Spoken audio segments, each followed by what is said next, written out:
Goodbye, Iowa. Adam begins to make his presence known, while Buffy and Riley deal with Walsh's actions last episode. We open with Buffy relaying how Walsh set her up to be killed in the last episode, and Spike suggests that Riley probably had some part in it too. But for some reason, the rest of the gang casts doubt on that, even though there's no reason for them to do that. Buffy wonders if maybe Walsh wanted to kill her because she was asking too many questions and getting too close to 314. Then we see Adam emerging from one of the Initiative's secret entrances, so apparently no one inside noticed him escaping. In the middle of a swamp or something? So I guess 400 feet down, and right next to a frat house in the middle of a college campus, there's a swamp. I get it was supposed to be a Frankenstein-type moment, but it didn't make any sense in this context. We cut back to Buffy telling the others they need to go somewhere else and hide. She suggests Xander's basement, which seemed like a really stupid idea, especially given that it was already broken into by some demons just a couple of episodes ago. But Giles refuses, saying it's unlikely that the Initiative would come to his house, which made, if anything, even less sense. And suddenly Riley busts in, proving Giles wrong. And he doesn't even knock. And Buffy says that Walsh tried to kill her, and he tells him not to jump to any conclusions before seeing Spike just sitting on the steps. When he asks Buffy why he's there, Buffy doesn't have a good answer because there isn't a good answer, and Spike runs out with a coat over his head. Riley is upset that Buffy knew where Spike was all along, but the conversation quickly pivots back to what Walsh was doing. Riley suggests that something was controlling Walsh, which nobody says anything about, even though that is a very valid option based on what these characters have gone through so far. They bring up 314 and tell Riley that the Initiative might be hiding something. He says he would know if the Initiative had some darker purpose, because every person in every military organization knows the entire agenda of that organization. Especially when they're a dumb college student. But Riley doesn't want to hear any of it, and instead of working with them to figure things out, he runs off like a Buffy. Adam comes across a kid in the woods and asks the kid what he is, in a scene that may or may not have intentionally echoed the scene from the 1931 Frankenstein with the monster and the little girl. I think may not. I think it was straight up. I don't know if these writers are smart enough to reference something like that. That is true. And the kid asks him what the giant knife thing in his arm is. Which was a weird thing for the kid to focus on when everything else about Adam is just as weird. And then we cut away before Adam cuts away. Riley wanders around, and it's now nighttime. I think that is something this show has employed in almost every episode, to just change it to 8 hours later. And usually at points where it doesn't make sense. To convey some sense of something. Yes. And nothing comes of that scene. We just had to be aware that Riley was walking all day. The surgeon guy that we saw before enters room 314 and finds Walsh's body, which means it's been a full day before anyone found out she was dead and Adam was missing. What a great, well-organized initiative they got going on there. Isn't she in charge? She seems to be, from what we've seen, at least as far as the stuff that the show has dealt with so far. And we've seen that the 314 super heavy doors have windows. Someone could just look through it and be like, oh man, she's dead. Well, there was another door outside that you could see the 314 door through. Yeah, it's called angles. Yeah, it's called the angles cut off the view. Then we cut to Xander's basement, where the gang is hiding out. They're watching cartoons, and Giles is getting pissed that they're all making too much noise. And Buffy is trying to hide her absolute glee that this relationship with Riley is now chock full of drama. Anya tells Buffy that she should get a boring boyfriend and dump Riley, but Buffy says it's too late for that. Because Scott probably died when the mayor turned into a giant snake. I was trying to remember what his name was.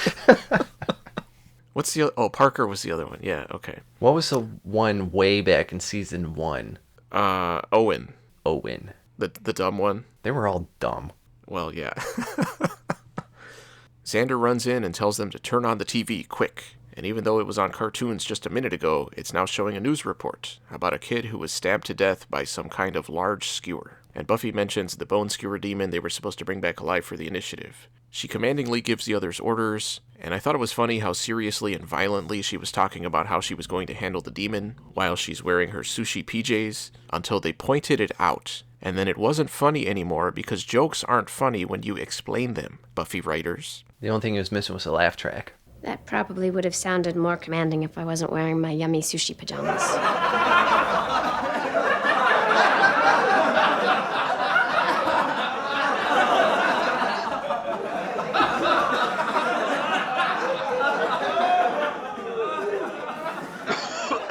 Riley has made it back to the frat house in that idiotic poster, and he tells idiot number 1 that Walsh tried to kill Buffy. And idiot number 1 says maybe Buffy needed killing. He says she may have been a spy, and then idiot friend number 2 comes in and tells them that Walsh is dead. And when they go down to the lab, the door is just wide open for them to see everything. So much for secrecy or for maintenance of a crime scene. And idiot number 1 says, look at that wound. She's been staked. There's only one person who could do that. Which I couldn't stop laughing at. It was really funny. Sergeant Guy stops them from arguing and tells them that Washington has told them to wait. But Riley says, F that. He talks to his goons and says that until anyone else arrives, he's in charge. He tells them all to arm up and go hunt the demon. So they storm the graveyard in broad daylight with Humvees and assault rifles and everything. Idiot 1 and 2 find Spike's crypt, and I cracked up at idiot 2 putting his hand on the TV and going, Yeah. Still warm. They open a sarcophagus, but they find only a skeleton. But when they leave, we find out that Spike was hiding under the skeleton. So I wondered if Spike had that planned out in case he needed to hide. Maybe he heard them coming with their Humvees and yelling and shooting into the air and stuff. That's possible. It's time for this secret commando group to take out all the demons that have infested this town. Riley finds Buffy, who is at the crime scene of the kid who got killed, and he tells her that Walsh is dead. And they are just now taking the body away. Wait, yeah, how many? Was this scene with... Well, Riley walked all day. That was before, though, right? Oh, yes, okay. I think. I don't know. Yeah, just keep going. She suspects it was the bone arm demon and says she'll go after it. And then she makes a quip that after it's dead, Riley can ask her how happy she is about all this death. But she is happy because death equals drama. She was not fooling me. The relationship she loved the most was the one where her boyfriend was actually dead. Willow goes to Tara and says she wants to do a spell, after clarifying that she doesn't just like hanging out with Tara because they do spells, even though the only time she hangs out with her is when she wants to do a spell. Willow wants to summon a goddess to let them know where demon activity is, and Tara expresses hesitation that maybe they're not ready for a spell like that, but Willow says, what? Buffy visits Willie the Snitch, who says he's trying to be more legit and not so much of a snitch. So Buffy's going to have to pretend to hurt him if she wants him to tell her anything. So she punches him in the face and asks about the bone skewer demon. He says he heard that she and the army guys had bagged it. And suddenly Riley enters and accuses Buffy of socializing with demons. More, because he already saw Spike. She points out that his undercover skills could use some work, which, yes. Riley gets sweatier, and Buffy points out that he's shaking, and says that Walsh's death is causing him to act irrationally. And when a seemingly human woman tries to leave, Riley pulls his gun on her. He's acting kind of crazy, and he says a bunch of stuff about how he doesn't know what's really going on, and he finally puts the gun down and seems to realize that something is wrong with him. Buffy takes him back to Xander's basement, tells him he's sick and he needs help, and there's an emotional moment between the two. And he keeps scratching his hand. I don't know if that's going to go somewhere or not. Buffy tells the others what's going on with Riley and says she's going to try to find any records that Walsh might have kept that might explain what's happening. She says she's going to take Xander to the initiative due to his prior military experience, even though, didn't he himself say he didn't really remember anything? Yeah, that seems to come up whenever it's convenient. Because last time he was trying to disassemble a handgun or something, and Giles was like, let me do that. Why doesn't she take Giles with her? Yeah, that would make more sense. He would also be able to bluff his way out of things better than Xander, and he's not as stupid. Yeah. Willow is explaining the spell to Tara, saying that they will create a mist over a map of Sunnydale that shows where the demons are. They chant their chants and incantate their incantations, but Tara secretly hides the dust that she's supposed to blow over the map, so it doesn't work. Buffy and Xander make it to the frat house, and Buffy pushes Xander out of the way for the retinal scan. And there's a pretty good joke in there. Ew! I don't want to see that. Retinal scan, Xander. But for some reason, after the elevator opens, the system doesn't detect another body in the elevator, and we saw earlier there were other checks and stuff on the way down.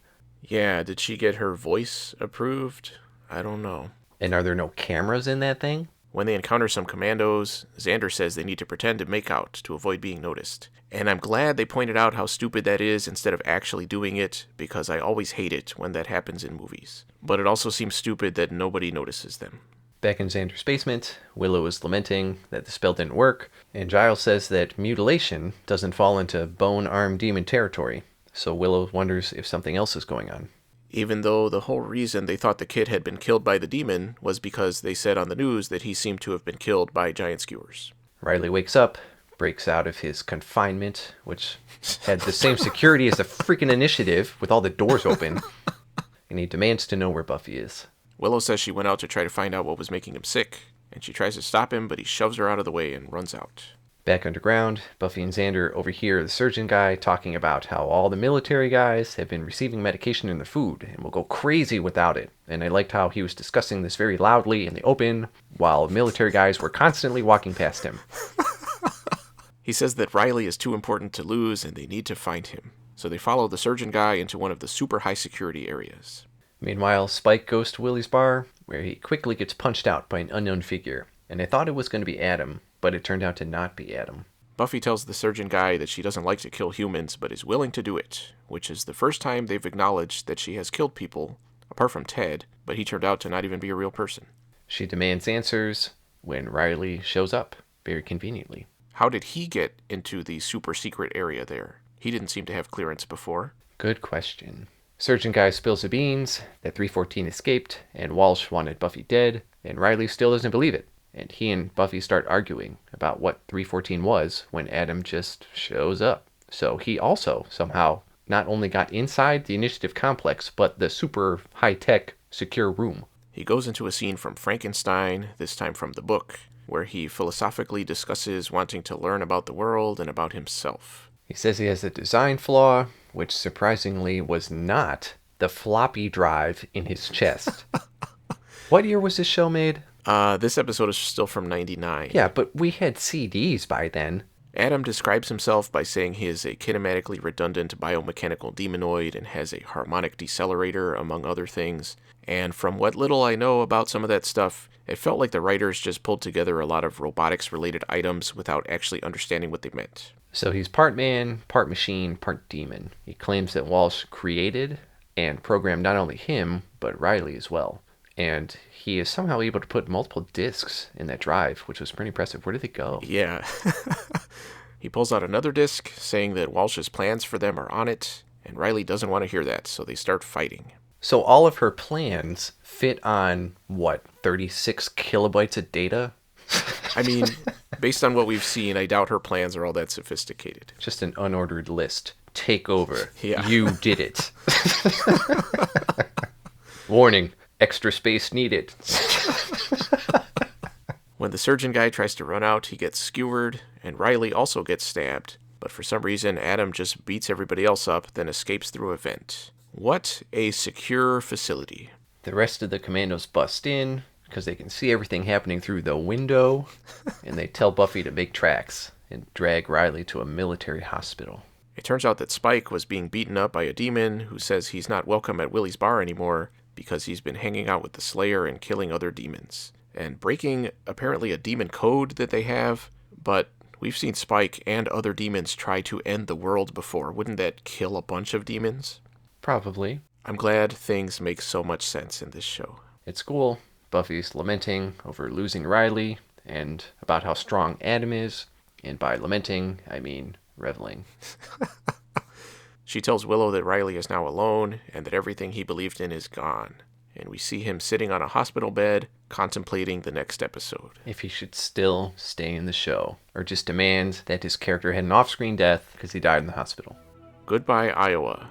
Overall, this episode pushed character arcs forward, some in a better way than others. I'm disappointed that Adam seems to just be a mindless killing machine that's really strong. His whole, I have to find out what I am, didn't really jive with his actions, because he didn't seem to experience any soul-searching or remorse or question his own actions.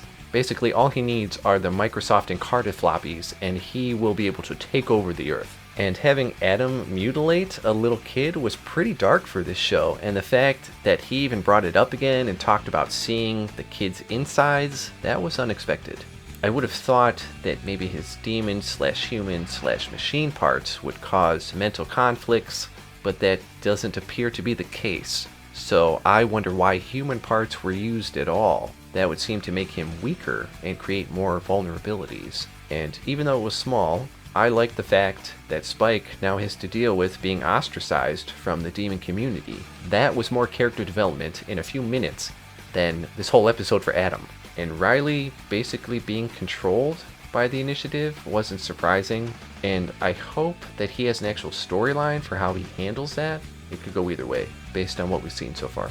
I was also disappointed that Walsh didn't have more stuff going on behind the scenes. I wanted more insight into her character and reasoning for her decisions, but it seems like it's going to remain very surface level and pretty much get thrown out, which is a shame because she had a lot of potential, which we've both said. And I'm also interested in Tara's motives, since she threw away that magic dust, but it could be something as simple as, holy crap, Will's spells go off the rails all the time. Even with me in the room, we saw it happen last time. We freaking blew up a rose or something. I'm not going to be a part of that. Oh, I guess it didn't work. Sorry, Will.